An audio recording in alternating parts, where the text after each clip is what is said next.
Presume de voar alto. De crear algo grande. De ter chispa.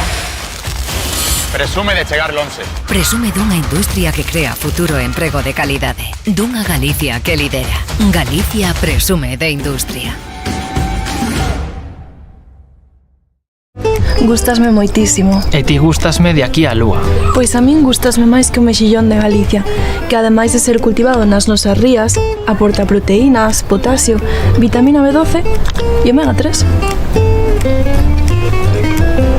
Cando se trata de escoller peixe e marisco saudable, frescos e de sabor auténtico, Galicia sabe. Galicia sabe a amar.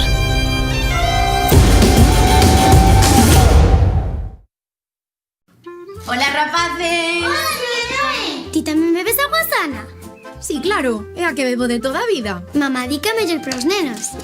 Iso aprendeu no fallanos da vosa boa. Nós tamén queremos. Xa aprenderedes, o importante é que coidarse. E ademais está boísima. Ser ti é consentir, pero tamén é coidar. ¡Fresqueña! Agua sana. Coidar deles é escoller ben. Aguasana se encuentra situada en una de las laderas de Agroba, en el término municipal de Bayona, Pontevedra, a 270 metros sobre el nivel del mar, en una zona verde, de gran belleza y libre de toda contaminación. A pie de manantial se sitúa la moderna planta de envasado, con un proceso de embotellado totalmente automatizado para mantener la pureza original del agua y asegurar la adecuada conservación de sus propiedades naturales. Disponemos de 3 líneas de envasado, 2 para el envasado PET y 1 para el vidrio.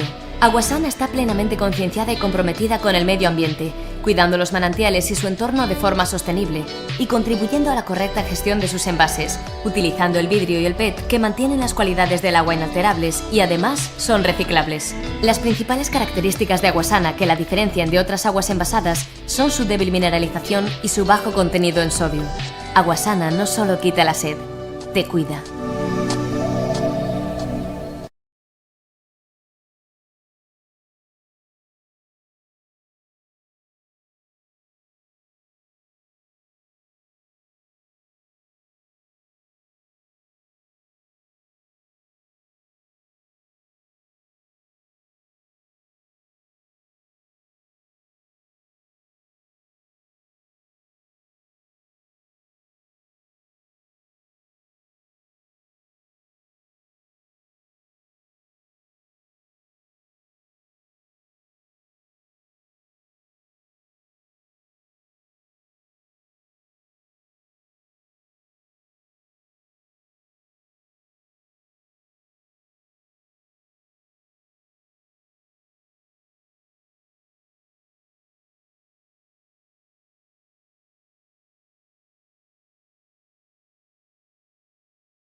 Bueno, bos días. Rematado o Consello da Xunta, como sempre, doulles conta dos asuntos máis importantes tratados e acordados. O primeiro, a proposta da Consellería de Política Social. Seguimos na loita contra a violencia machista e na axuda ás víctimas. Xa temos unha extensa rede de casas de acollida. Seguimos ampliando. Hai pouco trouxemos aquí a Consello un acordo nese sentido. Fomos, recoida, a primeira comunidade autónoma en dar unha prestación económica periódica a todas as víctimas, que seguimos mantendo. Somos a primeira e agora mesmo a única. E vimos de aprobar unha lei para regular as novas formas de violencia de xénero, a violencia digital en redes de internet tamén dimos conta no Consello onde se tomou este acordo. Decía que seguimos nesta liña, ou se damos un paso máis, e hoxe aprobamos a primeira convocatoria de axudas específicas para as vítimas de violencia sexual. Vai contar con un orzamento de 2 millóns de euros. O obxectivo é favorecer a recuperación integral destas mulleres e dos seus fillos e fillas.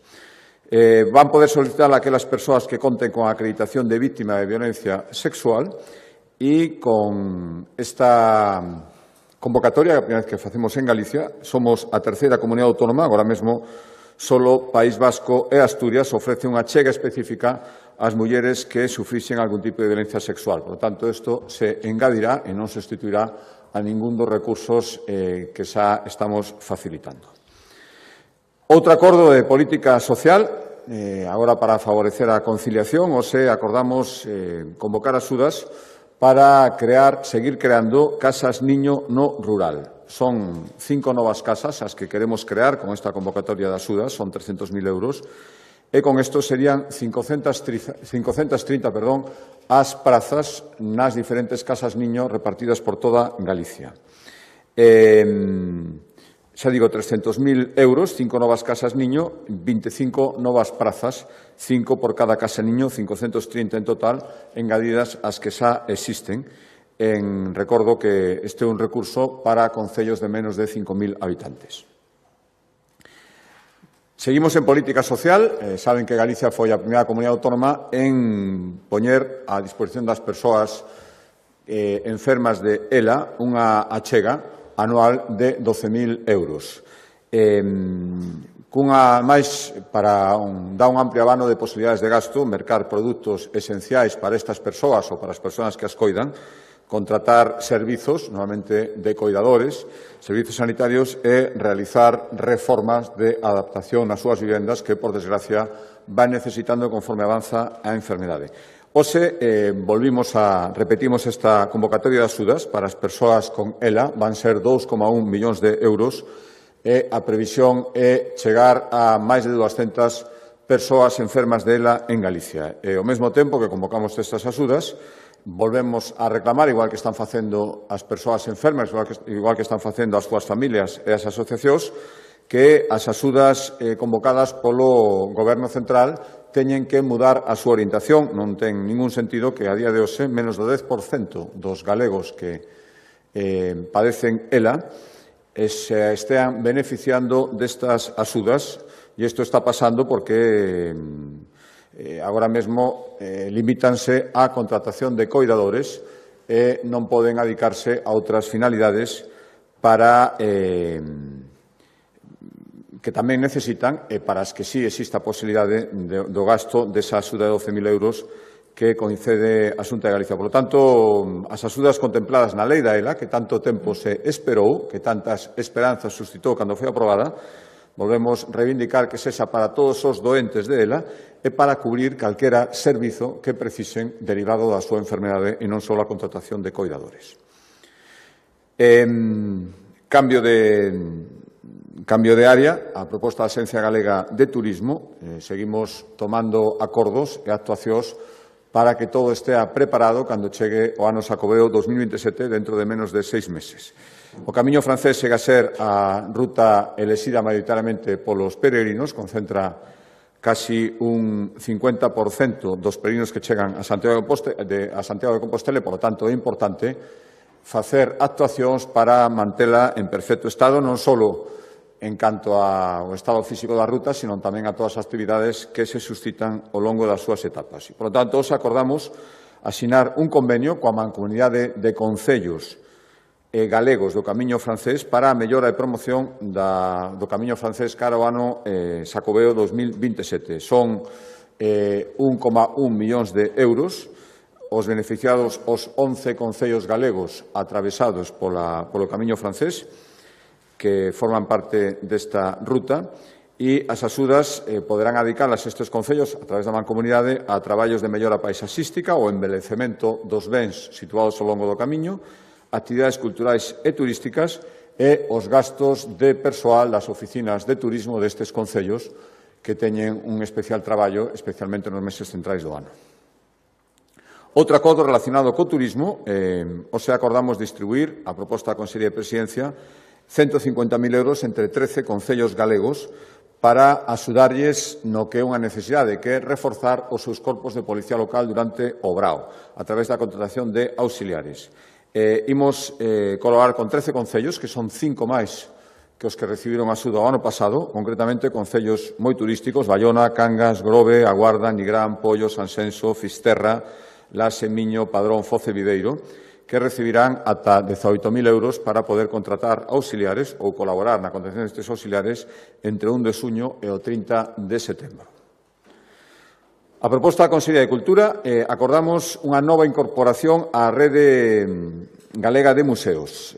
Incorpórase o Centro Etnográfico O Seixidal, que está no Concello das Somozas, que é un complexo de titularidade municipal, que se adica á preservación e divulgación da cultura rural galega do século pasado, o século XX. O complexo son 3 vivendas tradicionais e unha colección de obxectos relacionados co cultura rural, obxectos de uso habitual no rural, agricultura, ferramentas, obxectos domésticos. Este complexo do Seixidal actúa como un motor cultural importante, o principal, na zona da Somoza, realizando diferentes eventos, obradoiros, sobre cestería, elaboración tradicional do pan.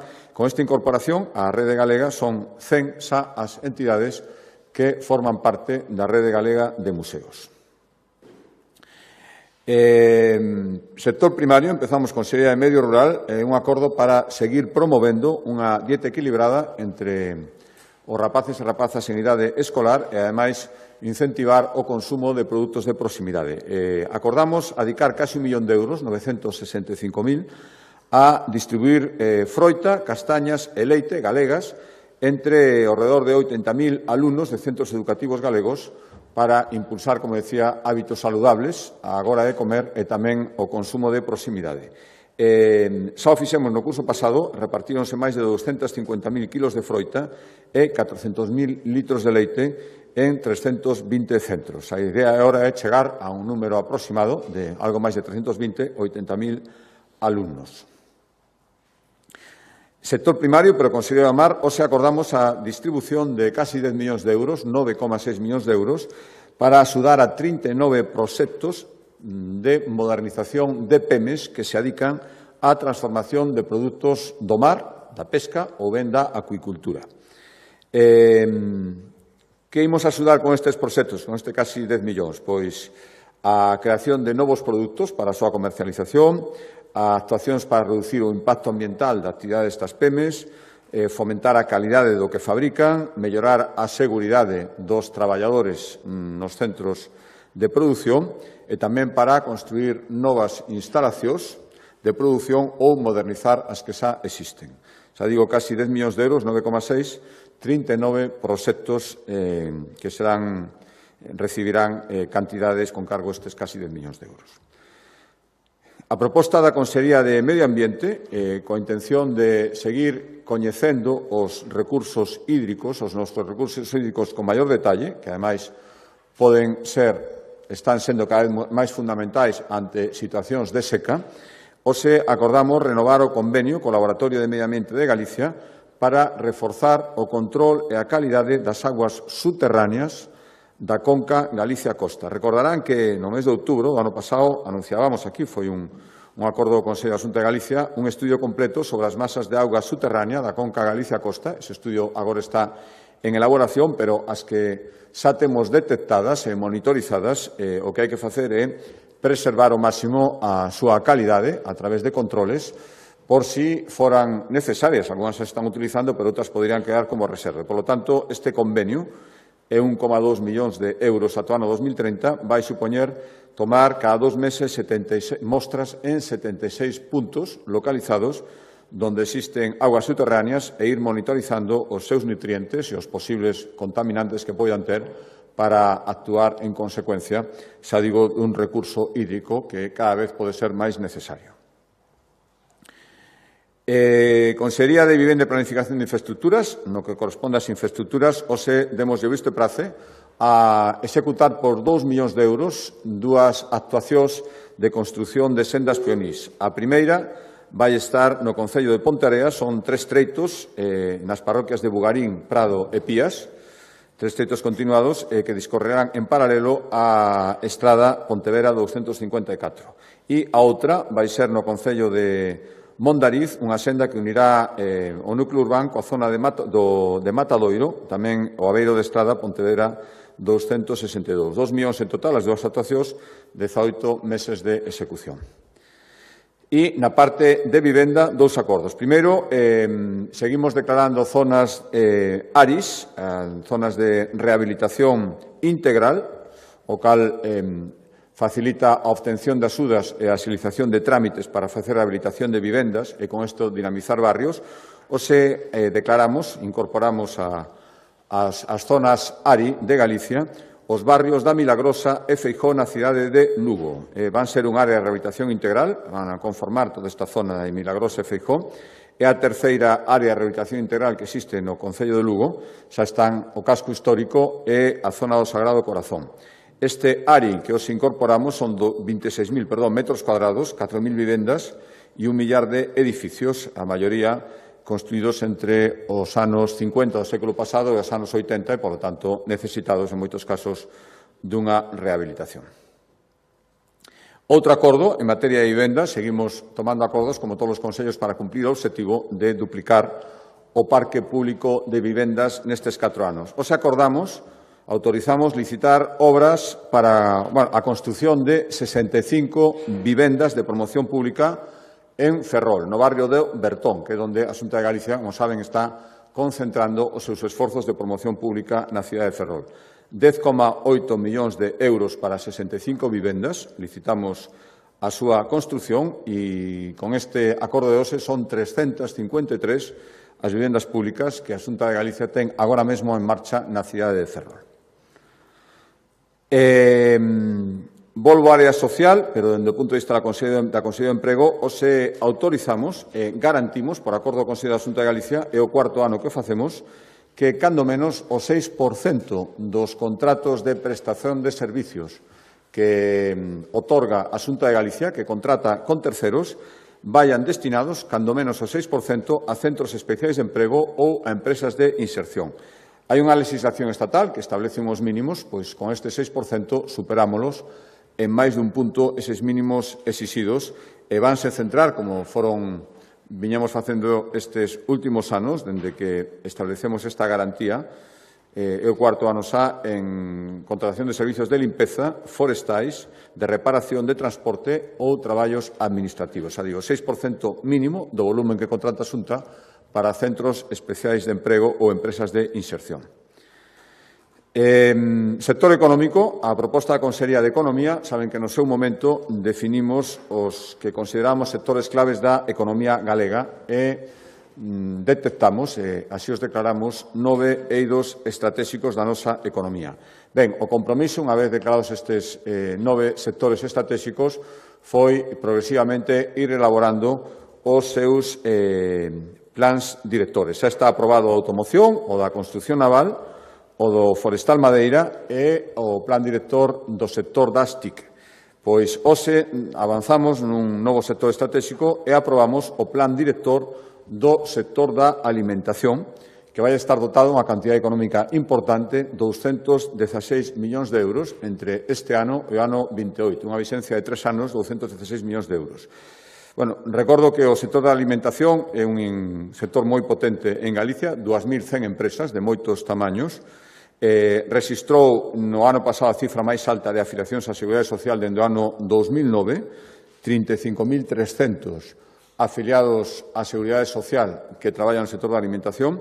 Somos a 5ª comunidade autónoma con maior volumen de negocio neste sector e o obxectivo con este plan director é que a industria do sector da alimentación en Galicia poida adaptarse aos cambios que se están a producir e que inciden directamente no mercado o que atende o sector da alimentación en Galicia.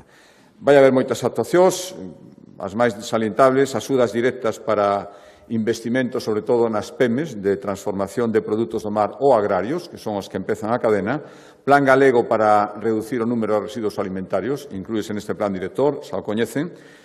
Imos seguir promovendo proxectos de I+D+I relacionados coa biotecnoloxía, que ten moita incidencia no campo da alimentación. Vaise establecer unha aceleradora de empresas do sector da alimentación. BBFUD e seguiremos reforzando os apoios que reciben as empresas galegas para facer actividades de promoción en feiras e diversos concursos, especialmente internacionais. Boa área de sanidade, varios acordos. O primeiro ten que ver coa necesidade de cubrir as vacantes que existen agora mesmo na área de urxencias no complexo hospitalario de Ourense e en toda a área sanitaria. Hoxe aprobamos un decreto que supón convocar 25 prazas de médicos de urxencias do Hospital de Ourense e o sistema vai ser o concurso de méritos, é dicir, sen necesidade de facer probas selectivas máis alá deste concurso de méritos.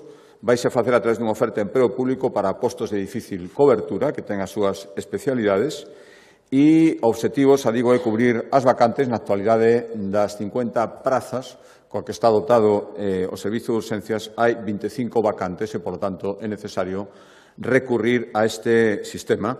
E un dos incentivos que se establecerá aos que opten estas plazas e as acaden é que a experiencia laboral durante o tempo que estén cubrindo un posto no Servicio de Urxencias de Ourense contará o triplo, puntuará o triplo cara a outros procesos selectivos posteriores.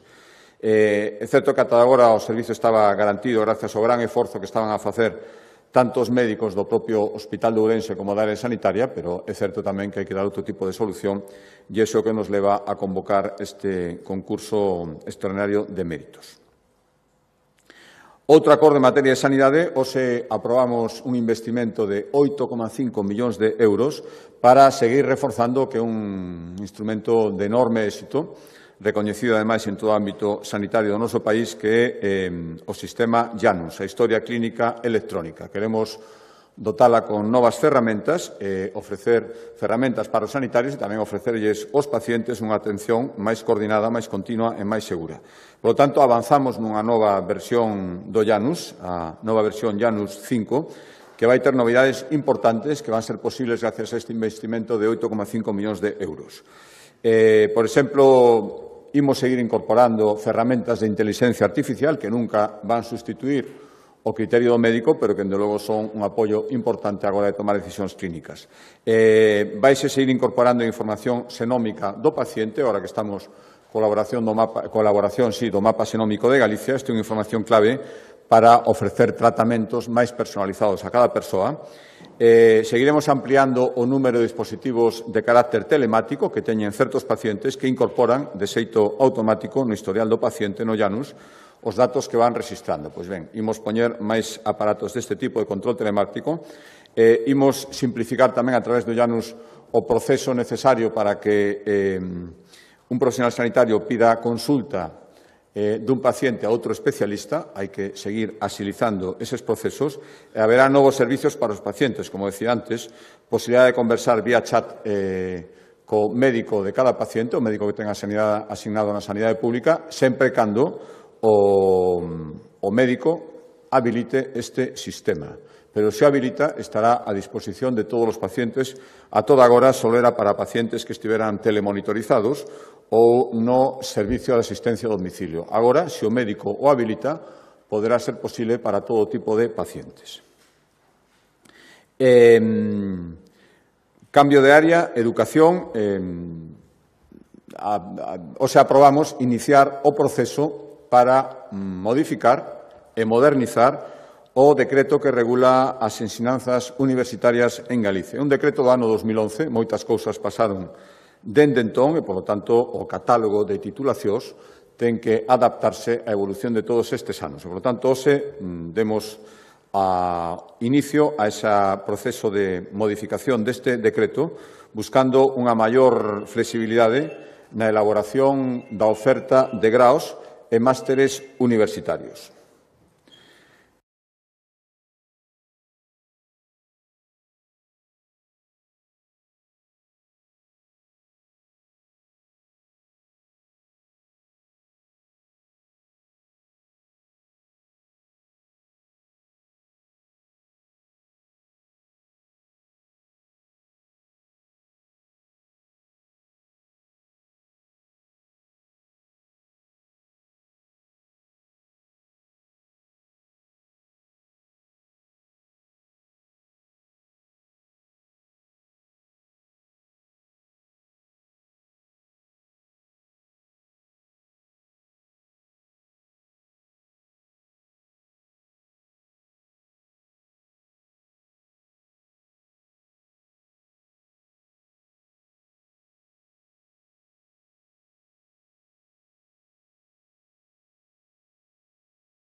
Volume de persoas registradas nas oficinas de emprego, 105.768 persoas tamén a xuño do año 26.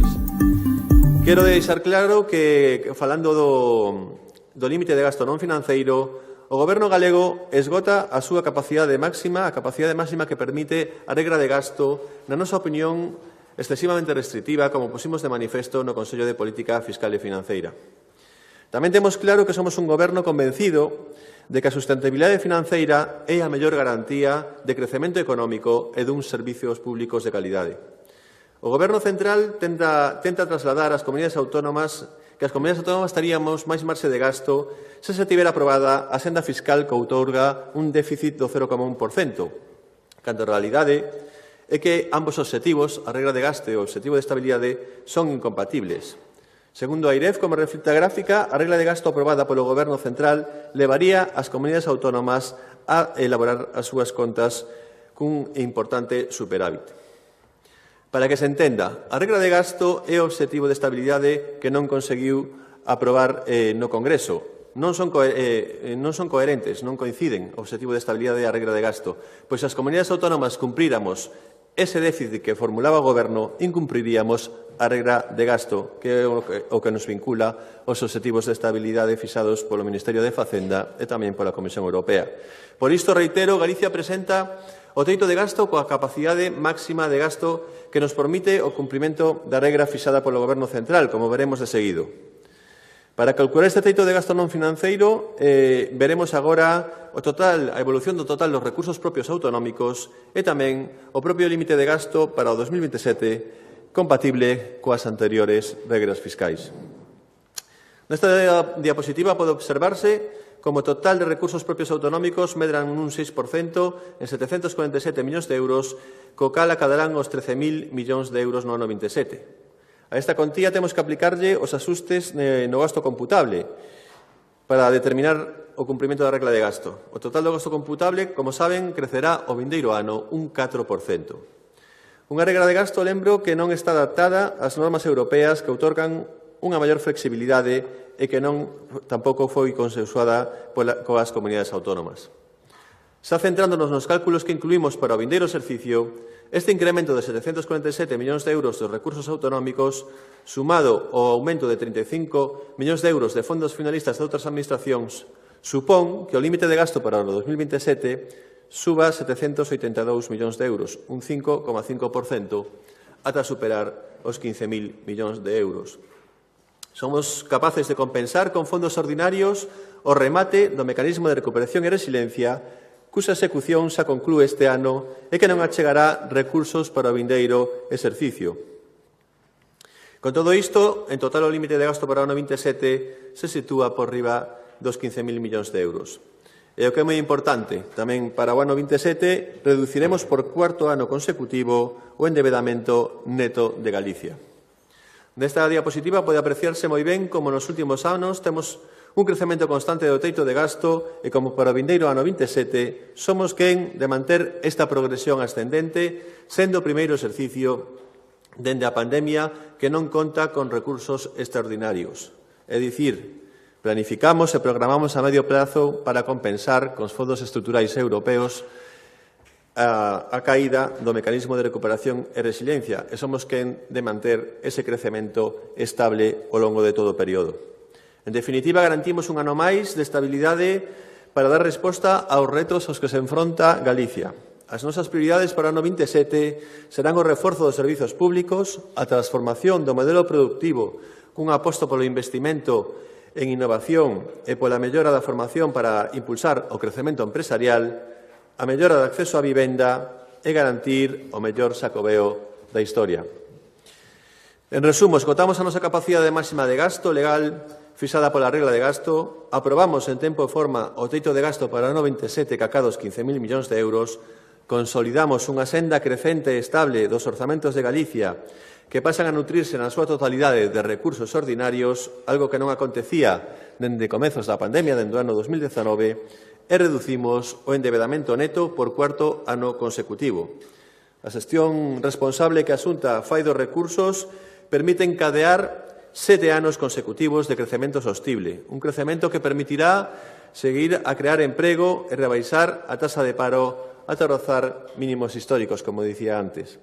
Unha vez que temos aprobado este teito de gasto non financeiro no Consello da Xunta, remitirémolo de maneira inmediata ao Parlamento para obter a súa autorización tras o seu debate en pleno. E con posterioridade seguiremos a traballar para aprobar e entregar ao Parlamento os orzamentos no mes de outubro como adoitamos facer. Moitas grazas.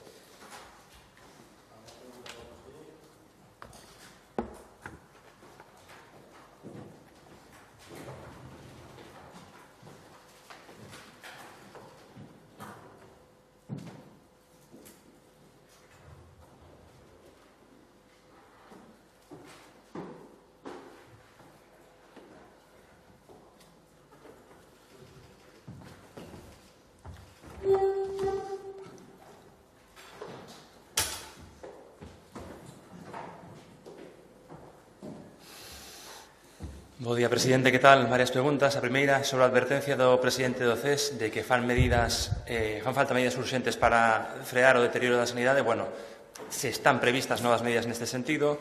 Sobre a quita da débeda aprobada definitivamente no Congreso, agora que xa é un asunto aprobado no Congreso con ese visto bo, que vai facer Galicia, se ten previsto aproveitar esa quita de 4.000 euros ou seguirse poñendo. Sobre a AP9, se van sentar co Goberno Central nesa comisión mixta para debater como vai ser dentro de que a Xunta está en desacordo coa proposta do Goberno. E o último, sobre as palabras da alcaldesa de Santiago, Goretti San Martín, que insiste en que vostede despreza a Santiago ou non reunirse con ela. Bueno, que di sobre estas palabras, se despreza a Santiago e se vai haber reunión próximamente coa alcaldesa de Santiago. Gracias. Sí, bueno, a primeira pregunta, respetando un órgano consultivo o CES a súa opinión, lógicamente, en opinión multidisciplinar que parte da composición do propio CES e que tomamos como é unha opinión máis moi respetable, autorizada. Non sei se procederá a contestar ou simplemente tomar nota. Dixeron moitísimas veces. Claro que hai que mellorar en sanidade, pero claro que melloramos moitísimo. Todos os consellos estamos tomando hoxe mesmo acordos neste sentido e así seguiremos. Se ven o da historia clínica do paciente e as melloras é algo que máis que vaise notar moi directamente, igual que moitísimos acordos que estamos tomando e seguiremos tomando. Por tanto, agradezo a opinión, o que non quere decir que a compartan ni moito menos ao 100%, non coñezo a integridade da opinión do CES, pero en todo caso cumpre coa súa función e nada máis que decir. Respecto da quita, bueno, isto é un proceso máis complexo, ten que ver con todo o tema da financiación que o Goberno non acaba de abrir, ou polo menos non acaba de abrir dunha maneira que supoña chegar a algún contido concreto e convinte para Galicia. Do pouco que sabemos, que é que pasamos dunha comunidade con máis dun 6% da poboación a ter menos dun 3% do financiamento, isto era a posición de saída, e a partir de aí intentos de contactos bilaterales precisamente para aqueles que van sair claramente mellorados, non teñan que sentarse con aqueles os que nos queren perxudicar. E todo isto forma parte do mismo. A quita, sempre dixemos que se vai acompañado dun acordo de financiamento que donde Galicia necesita realmente mellorar, teño que dicilo unha vez máis, veíano nas previsións que temos un aprobado teito de gasto, seguir reducindo a nosa débeda, xa solo con recursos da Xunta de Galicia, por tanto non é a nosa necesidade. Se se condonan 4.000, pero temos que asumir mutualizada unha débeda de casi 5.000, ao final volvemos a salir perdendo. Co cal, iso non é a solución, ni moitísimo menos. Volvo a dicir unha vez máis, non se nos poñen 4.000 millóns a disposición.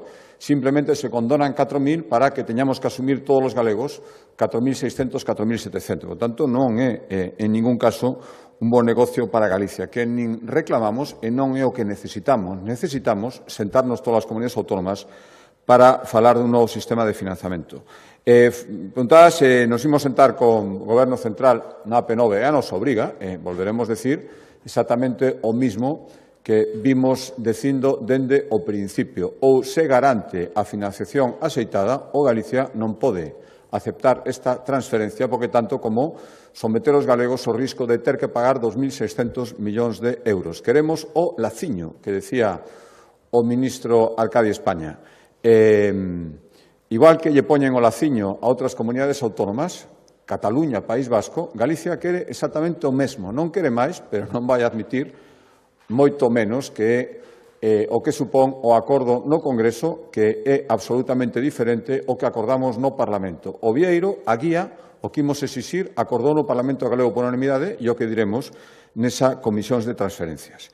E respecto ás palabras da alcaldesa, bueno, mire, creo que a alcaldesa de Santiago neste momento ten moitísimos problemas de xestión, todos os días lle sale un diferente, e se o que quere desviar a atención e decir que o seu día a día, no que parece ser que moitos problemas non resolven, sino todo o contrario, o responsable é a Xunta de Galicia e o seu presidente, non ten unha reunión con ela, bueno, está ben como intento, pero non creo que os santiagueses que son moi listos lle escole.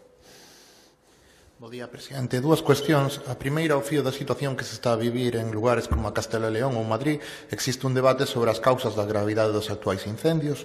Vostede ten moita experiencia logo de tantos anos á fronte da Xunta, das emerxencias. Cree que hai relación entre o cambio climático e a gravidade dos incendios destes anos? Ese cambio climático é un fenómeno natural ou é froito da actividade humana?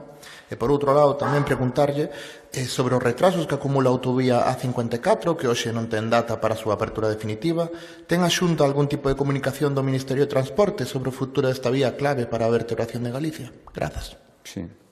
Mire, as causas dos incendios tremendos que estamos vendo, vimos incendios moi graves o ano pasado en Galicia, estamos vendo agora mesmo no centro do país, no centro de España e tamén na zona de Levante, son múltiples, non é obxecto de unha resposta corta, pero todos os coñecemos e, por suposto, eu non nego, estamos vendo estes incendios, ahora que lle chaman de quinta xeración, me parece que donde son auténticas explosións que se volven incontrolables e todos os expertos das diferentes comunidades autónomas coinciden no mesmo, antes non sucedían e, polo tanto, estas temperaturas tan altas repetidas durante tantos días que non víamos en Galicia hai uns anos e ahora se están producindo, influyen sin ninguna dúbida. E influyen outros condicionantes, influye a necesidade da limpeza, por eso a Xunta de Galicia dobrou as axudas este ano para colaborar cos concellos e cos particulares no que é unha obriga legal, que é ter limpos os arredores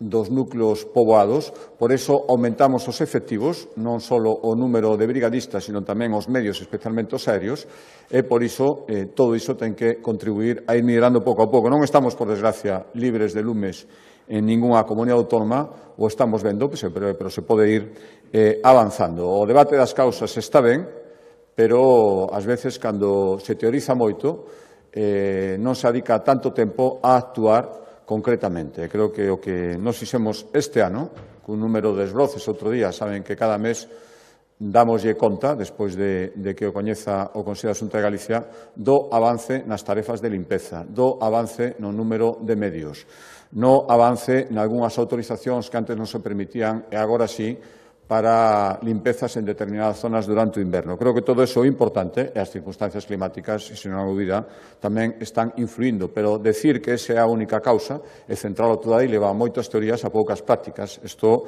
xa o dixo o presidente do Goberno cando visitou os lumes no ano 22, cando visitou os lumes o ano pasado, no ano 25, propón pactos de Estado que en nada se avanza e mentras o concreto ás veces está parado, e iso a Xunta de Galicia, dende logo, non quere que sexa así. Respecto á súa pregunta, a 54, pois non, Galicia é unha comunidade autónoma onde os ministros e ministras se pasean por aquí sin avisar prácticamente nunca a Xunta de Galicia, moitas veces veñan a falar incluso de competencias que prácticamente son exclusivas da comunidade autónoma, enterámonos polos medios de comunicación, pois imagínese vostede, isto que é unha competencia directa, non temos ninguna comunicación, témolo preguntado a través de preguntas parlamentarias, as mesmas novas que todos vostedes coñecen. Compromisos de apertura que logo se adían, sempre hai unha razón, unha excusa, a día de hoxe, non sei o último prazo que deron do Ministerio de Fomento, pero que deron tanto xa e ese tramo sigue sin abrir que eu realmente, ata que se poña en servicio, non me creo nada. Boa tarde, presidente. Dúas cuestións. A primeira, unha valoración sobre a decisión da UNESCO de devolver a candidatura da Ribeira Sacra.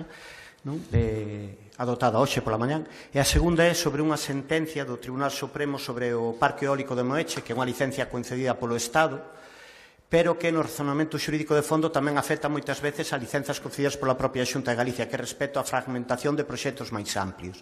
Entón, neste sentido, a pregunta é se a Xunta valora ou estudia adoptar algunha medida ou criterios para evitar, por dicirlo así, xa de inicio que se dean esa fragmentación de parques nos proxectos que se presentan. Gracias.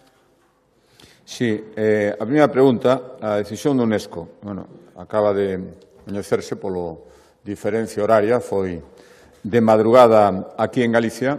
Supoño que iremos coñecendo os detalles. O representante de España ante UNESCO, o exministro Iceta,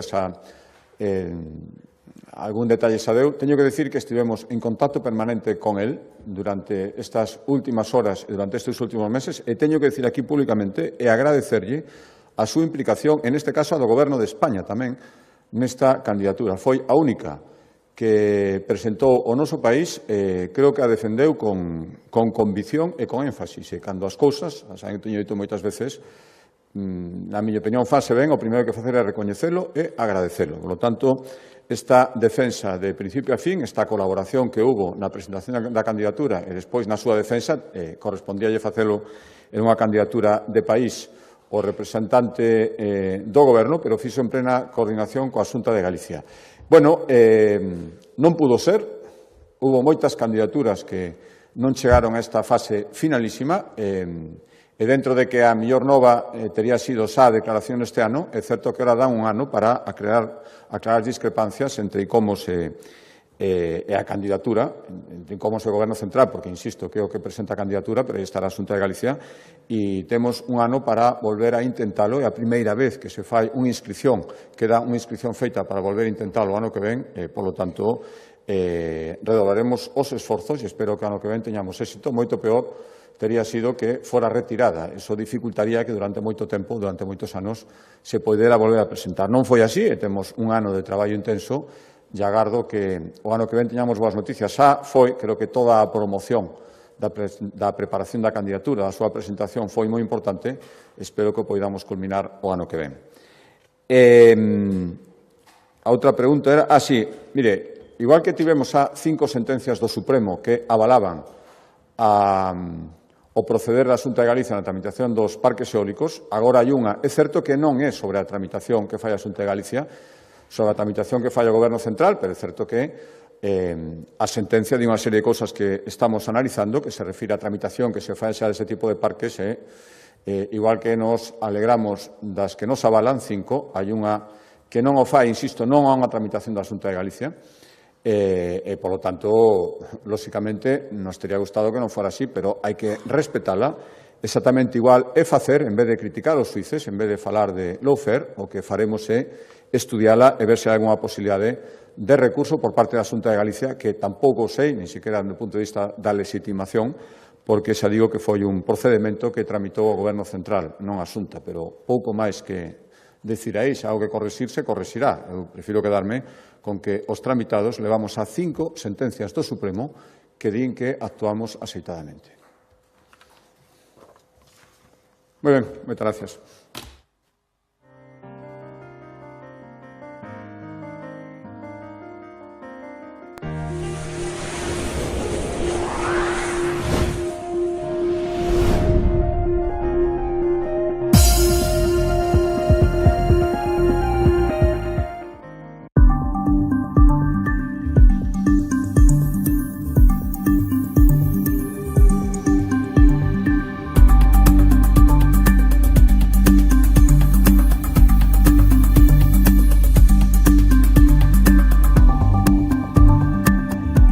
Presume de voar alto.